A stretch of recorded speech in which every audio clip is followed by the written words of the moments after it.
2025 yil 30 dekabr kuni Amudaryo tumani hokimligining majlislar zalida 7-chaqiriq Xalq deputatlari tuman kengashining navbatdagi 16-sessiyasi bo'lib o'tdi. Sessiya ishida deputatlar, tuman hokimining o'rinbosarlari, tashkilot va muassasalar rahbarlari hamda ommaviy axborot vositalari vakillari ishtirok etdi.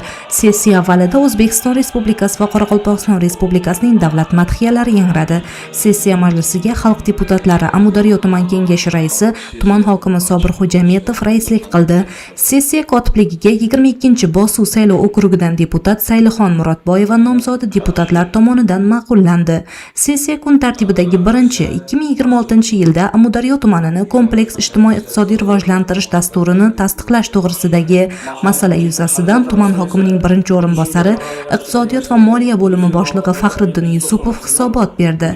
Hisobotda hududlarni kompleks rivojlantirish, yuqori iqtisodiy o'sishga erishish, biznes muhitini yanada yaxshilash, o'sish nuqtalarini ishga solish, yashil tamoyil va yondashuvlarni keng joriy etish orqali aholi bandligini ta'minlash hamda daromadlarni oshirish borasida amalga oshirilayotgan chora-tadbirlar haqida batafsil ma'lumot berildi. Shuningdek, 2026 yil uchun Amudaryo tumani mahalliy byudjeti daromadlar va xarajatlari 156 milliard 793 million 126 ming so'm miqdorida prognoz qilinayotgani qayd etildi. Kun tartibidagi navbatdagi masala O'zbekiston 2030 strategiyasining 25-maqsadi ijrosi, xotin-qizlarning ta'lim olishi, kasbiy ko'nikmalarni egallashi, erta turmush va ajrimlarning oldini olish hamda ularni tadbirkorlikka jalb etish borasida amalga oshirilayotgan ishlar yuzasidan tuman hokimining o'rinbosari, oila va xotin-qizlar bo'limi boshlig'i Go'zal Soburova hisobot berdi. Hisobotda joriy yil davomida 6-bosqich ayollar daftariga kiritilgan 5825 nafar xotin-qizlarning 5801 nafariga, ya'ni 99.9% ga amaliy yordamlar ko'rsatilgani ta'kidlandi. Jumladan, ijtimoiy himoyaga muhtoj, ishsiz 4722 nafar ehtiyojmand xotin-qizlardan 4714 nafarning bandligi ta'minlandi. Tadbirkorlik qilish istagini bildirgan 82 nafar xotin-qizdan 72 nafariga 913.5 million so'm miqdorida kredit ajratildi. Shuningdek, boquvchisini yo'qotgan 357 nafar ehtiyojmand xotin-qizga ayollar jamg'armasi mablag'lari hisobidan bir martalik moddiy yordamlar ko'rsatildi.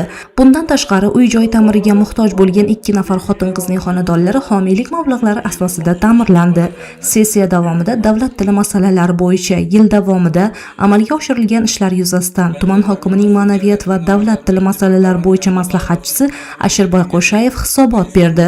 Unda tuman hududidagi 49 ta fuqarolar yig'ini, 125 ta aholi punkti, 73 ta qabriston, bitta ziyoratgoh, bitta istirohat bog'i, 2489 ta ko'cha, shuningdek transport, muhandislik, texnika infratuzilmasi hamda tabiiy obyektlarning geografik nomlari davlat reyestriga to'liq kiritilgani alohida ta'kidlandi. Sessiya kun tartibidan Amudaryo tuman soliq inspeksiyasi tomonidan amalga oshirilgan ishlar yuzasidan soliq inspeksiyasi boshlig'ining hisoboti ham o'rin oldi. Hisobotda qishloq xo'jaligiga mo'ljallanmagan yerlar uchun yuridik shaxslarga 1 gektar maydon uchun, shuningdek, jismoniy shaxslarga 1 kvadrat metr yer maydoni uchun belgilangan bazaviy soliq stavkalariga nisbatan kamaytiruvchi va oshiruvchi koeffitsiyentlar qo'llash masalasi deputatlar tomonidan ko'rib chiqildi. Ma'lumki, O'zbekiston Respublikasi Konstitutsiyasining yangi tahrirdagi 120-moddasida belgilangan normalarga muvofiq Xalq deputatlari kengashiga deputatlar orasidan saylangan rais boshchilik qilish belgilangan bo'lib, 2026 yil 1-yanvardan boshlab barcha tuman va shahar kengashlarida hokimlarning bir vaqtning o'zida kengashga raislik qilishi amaliyoti to'xtatilishi belgilangan. Mazkur normalardan kelib chiqib, sessiyada mahalliy davlat hokimiyati to'g'risidagi qonunning tegishli moddasida belgilangan tartibda Amudaryo tumani kengashi raisi saylovi o'tkazildi. Siyosiy partiyalar vakillari guruhi tashkil etilib, uning tarkibi deputatlar tomonidan bir ovozdan tasdiqlandi. Eng ko'p deputatlik o'rniga ega bo'lgan O'zbekiston Liberal Demokratik partiyasi vakili Madamin Kazakov siyosiy partiyalar guruhi raisi etib belgilandi. Maslahatlashuvlar yakunida guruh tomonidan deputat Alisher Yo'ldashev nomzodi Amudaryo tumani kengashi raisligiga tavsiya etildi. Nomzod deputatlar tomonidan ma'qullanib, ovoz berish natijalariga ko'ra Yo'ldashev Alisher Yalg'ashevich xalq deputatlari Amudaryo tuman kengashi raisi etib saylandi. Yangi saylangan kengash raisi o'z nutqida hududni har tomonlama rivojlantirish, aholining turmush darajasini oshirish mahalliy kengash faoliyatining ustuvor vazifasi ekanini ta'kidlab, mahalliy ijro hokimiyati bilan hamkorlikda belgilangan vazifalarni samarali amalga oshirish yo'lida barcha kuch va imkoniyatlarni safarbar etishini bildirdi.